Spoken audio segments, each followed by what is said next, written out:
નમસ્કાર વિદ્યાર્થી મિત્રો, સ્વાગત છે તમારું તમારી પોતાની યુટ્યુબ ચેનલ ક્લાસ સર એકેમાં.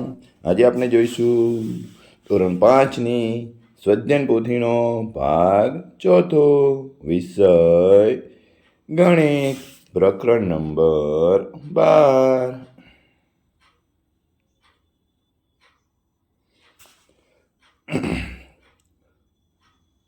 તો ચાલો તૈયાર થઈ જાઓ, કાઢો તમારી સ્વાધ્યાયન પોથી, ખોલો પાના નંબર 27.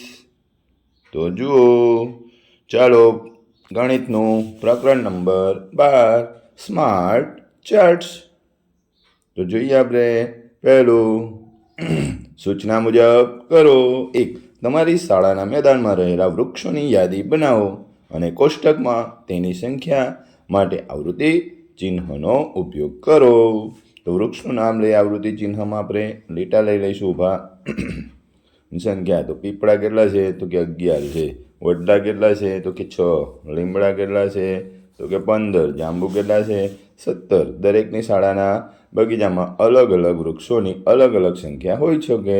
તમે ફૂલ છોડ પણ લઈ શકો છો. તમારી શાળાના ગાર્ડનમાં જે વૃક્ષ હોય એના નામ લખીને એની સંખ્યા પ્રમાણે આવૃત્તિ ચિહ્ન લેવા. ચલો નેક્સ્ટ જોઈએ બીજું. તમારા મિત્રોના કુટુંબના સભ્યોની યાદી બનાવો અને કોષ્ટકમાં તેની સંખ્યા માટે આવૃત્તિ ચિહ્નનો ઉપયોગ કરો. તો મેં અહીંયા મારા મિત્રોના નામ લખ્યા છે ને એના કુટુંબના સભ્યો લખ્યા છે કે સુમેર, રણજીત, મૌલિક, જગદીશ, લાલજી અને અરુણ.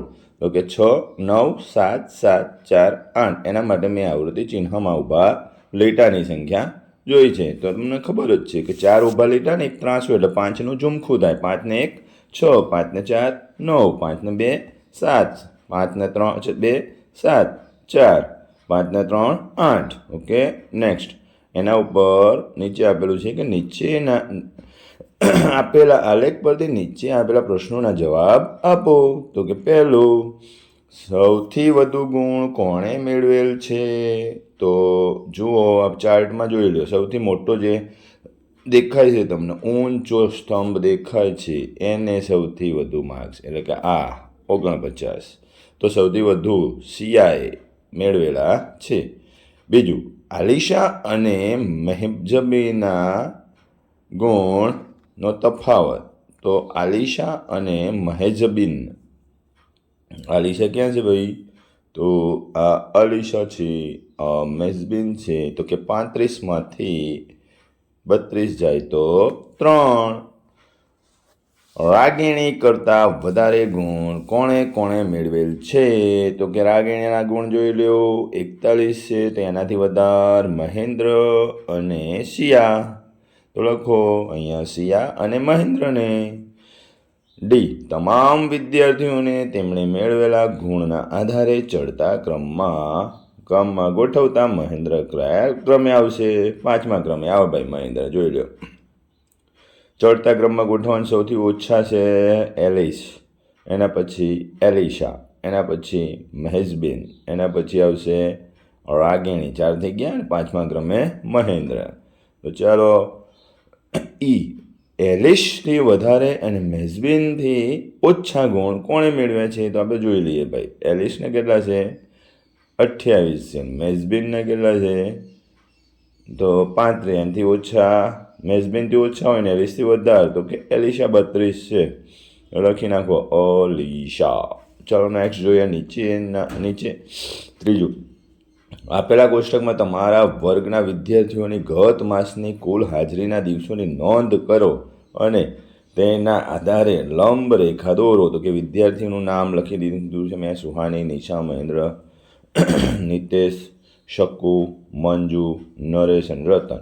હાજરીના દિવસો 19, 21, 17, 21, 12, 10 અને 9. એમાં પ્રમાણ માપ લઈ લીધું. 1 સેન્ટીમીટર બરાબર 12 એકમ. એટલે મેં અહીંયા માપેન ચાર્ટ દોરવાનો પ્રયત્ન કરેલ છે. તો તમે જોઈ દોરી નાખશો.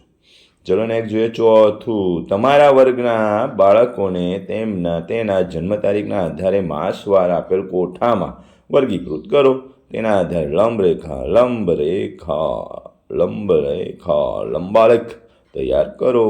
માસનું નામ જાન્યુઆરી, ફેબ્રુઆરી, માર્ચ, એપ્રિલ, મે, જૂન, જુલાઈ, ઓગસ્ટ, સપ્ટેમ્બર, ઓક્ટોબર, નવેમ્બર અને ડિસેમ્બર. વિદ્યાર્થીઓ છે. જાન્યુઆરીમાં 3 છે, ફેબ્રુઆરીમાં 0, માર્ચમાં 1, એપ્રિલમાં 2 છે, મેમાં 0, જૂનમાં 7, જુલાઈમાં 4, ઓગસ્ટમાં 0, સપ્ટેમ્બરમાં 0, ઓક્ટોબરમાં 1, નવેમ્બરમાં 1 અને ડિસેમ્બરમાં 1. તમે તમારી શાળાના તમારા ક્લાસના સંખ્યા પ્રમાણે મારી શાળામાં 20 જ સંખ્યા છે. એમાં ફેબ્રુઆરીમાં 0 છે, ઓગસ્ટમાં 0 અને સપ્ટેમ્બરમાં 0 આવે છે. તમે તમારા ક્લાસમાં તમારા પ્રમાણે ગોઠવણી કરીને તમારે લંબાલેખ દોરવાનો છે. તો આપણે નીચે લંબાલેખ દોરેલ છે, તમે જોઈને દોરી નાખશો. ચલો નેક્સ્ટ જોઈએ 5મું. આપેલ કોષ્ટકમાં 1 થી 100 વચ્ચેની અવિભાજ્ય સંખ્યાઓને વર્ગીકૃત કરવામાં આવેલ છે. તેના આધારે નીચેનું કોષ્ટક પૂર્ણ કરો અને એ માહિતી પરથી લંબાલેખ બનાવો. ચલો, સંખ્યા વચ્ચે આવતી અવિભાજ્ય સંખ્યાઓ અને કુલ સંખ્યા 1 થી 20 વચ્ચે આટલી આવે તો કે 8, 21 થી 40 વચ્ચે 4, 41 થી 60 વચ્ચે 5, 61 થી 80 વચ્ચે 5 અને 81 થી 100 વચ્ચે 3. ચલો, એનો લંબાલેખ આપણે દોરી દીધો છે, તમે જોઈ દોરી નાખશો. નેક્સ્ટ જોઈએ અધ્યયન નિષ્પત્તિનું સર્વગ્રાહી મૂલ્યાંકન. 1. આપેલ કોષ્ટકમાં આપેલ આવૃત્તિ ચિહ્ન ગણીને સંખ્યા લખો. તૈયાર થયેલ માહિતીના આધારે પ્રશ્નોના જવાબ આપો.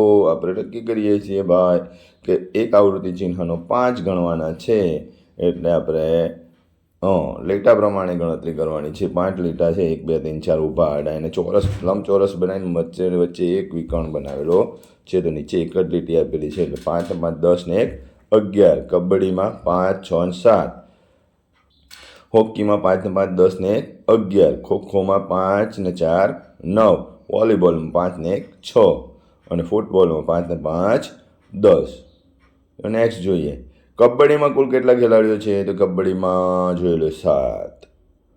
બીજું, કઈ રમતોમાં ખેલાડીઓની સંખ્યા સરખી છે, ગણીને નક્કી કરો. તો કે ક્રિકેટ અને હોકીમાં. ખોખો કરતાં ઓછા ખેલાડી કઈ રમતમાં છે, તો કે ખોખોમાં કેટલા છે, 9 છે, તો ઓછી તો કે કબડ્ડી અને વોલીબોલમાં. ક્રિકેટ રમતમાં વોલીબોલ કરતાં કેટલા વધુ ખેલાડીઓ છે, ભાઈ ક્રિકેટમાં કેટલા છે, 11 અને વોલીબોલમાં 6. 11માં 6 જાય તો 5 ખેલાડીઓ વધુ છે. 5મું, ઉપરોક્ત રમતોને તેમના ખેલાડીની સંખ્યાના આધારે ઉતરતા ક્રમમાં ગોઠવો. તો cricket, hockey, football, kho kho, kabaddi અને વોલીબોલ. ઉતરતા ક્રમમાં સૌથી વધુ ક્રિકેટ અને હોકીમાં છે, ક્રિકેટ, હોકી, પછી ક્રિકેટ, હોકી, પછી ફૂટબોલ, પછી ખોખો, પછી કબડ્ડી અને પછી છેલ્લે આવશે વોલીબોલ. 6. કઈ રમતમાં ખેલાડીઓની સંખ્યા સૌથી ઓછી છે, તો કે વોલીબોલ. જોઈ લો 6 છે. ચાલો નેક્સ્ટ જોઈએ આપેલા કોષ્ટકમાં તમારા શિક્ષકોની યાદી બનાવો અને તેમની ઉંમર દર્શાવીને તે માહિતીના આધારે લંબાલેખ બનાવો. ભાઈ મારી શાળામાં શિક્ષકોના નામ લખી દીધા: અરુણ, જનકભાઈ, જગદીશ, પંકજ, મૌલિક અને રંજીત. તમે તમારી શાળાના શિક્ષકોને ઉંમર પૂછીને કોષ્ટકમાં ઉંમર લખશો. મેં મારી શાળાના શિક્ષકોને કોષ્ટકમાં ઉંમર લખી છે. તો ચાલો એના પરથી પ્રશ્નનો જવાબ આપી દે. કયા શિક્ષકની ઉંમર સૌથી વધુ છે, તો કોષ્ટકમાં જોઈ લો ભાઈ, જગદીશભાઈની ઉંમર સૌથી વધુ છે. 8મું, કયા શિક્ષકની ઉંમર સૌથી ઓછી છે, તો કે જોઈ લો ભાઈ, મૌલિકની. 9મું, ગણિત વિષય શિક્ષકની ઉંમર કેટલી છે, તો કે અરુણભાઈ છે ગણિત શિક્ષક, એટલે એની કેટલી છે, 42 વર્ષ. હવે 10મું, 40 વર્ષથી વધુ ઉંમરના શિક્ષકોના નામ, તો કે જનકભાઈ, અરુણભાઈ અને જગદીશભાઈ. 3 40 વર્ષથી મોટા છે.